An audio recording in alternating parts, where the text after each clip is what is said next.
I want to create images that when you're done, you look at them and you get what it was like when I was standing there, so that you are moved the same way I was moved. And it all comes down to the stability of my camera, whether I'm holding it or whether it's on a tripod. And the vast majority of my photographs are tripod based. And the reason that is so that I can have the best possible image, the most stable image that produces the least blurry print. One of the things that I do is I extend dynamic range. I do something called EXDR photography versus HDR photography. I will extend the dynamic range of focus, blur, exposure, time, color, image structure, detail, and that requires that I'm going to have multiple photographs. What is required of me to do that is to have the film plane never change and the distance from the film plane to the subject to never change. I need a stable platform to do that, which means that I need a tripod and a ball head that I can lock into place, and if I have to, over the course of an hour, it never moves.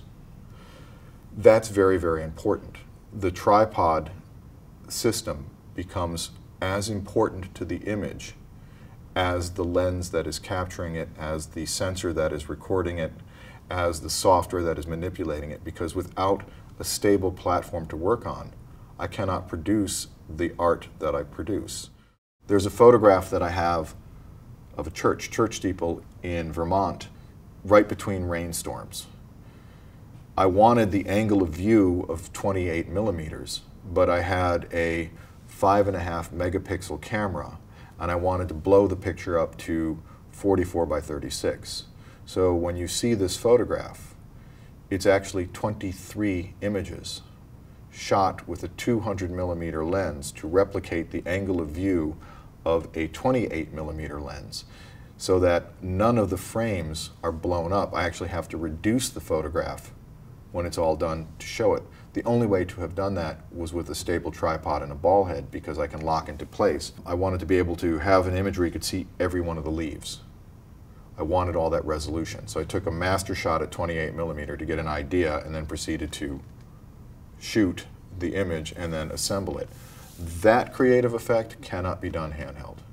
You can try, and I wish you luck with that, and that's causing a lot more work than you need to do, where something as simple as a good ball head and a good set of sticks, makes it easier. This is a photograph of the Chrysler Building. And to be able to get this shot, what it is this is one shot zoomed in close, this is one shot, and these are one shot. And that's so that I can guarantee that I have every element in focus, because an infrared photograph tends to be a little bit softer than visible spectrum because they focus at different focus points. You can adjust the lens to some degree, but not necessarily to the degree you would like it to be adjusted to. Shot of the Eiffel Tower in snow. So if I want this, this, this, and this in focus, I need 1, 2, 3, 4 shots. So I have 1, 2, 3, 4 shots, and then it becomes about the expression of the gesture of snow. But the reason why there's like 9 shots here, is each one of these clumps of snow, it's moving, there's wind, there's randomness, and what I want to do is show you what it was like to be in a very rare occurrence in Paris, which is Paris in a blizzard. Well, one shot will not get me that experience. Multiple shots will. This is another photograph in which could not be done handheld. And this is a photograph of a ritual to enter a mosque.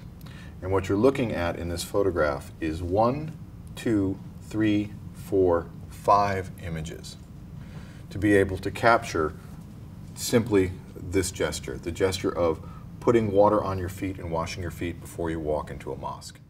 What I like about an Induro tripod is that they're easy to use, they're lightweight, they're incredibly sturdy, and they survive me. Induro endures me, which is a tough thing to do because I am very hard on gear, because I think that getting the shot is the most important thing, and I am willing to sacrifice, pain, injury, pristineness on something to get the shot.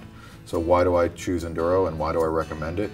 It is made of the best material. It is the easiest thing to use. It sets up quick, it breaks down quick, it's lightweight and it's sturdy. You know, the only thing it doesn't do is make my coffee in the morning.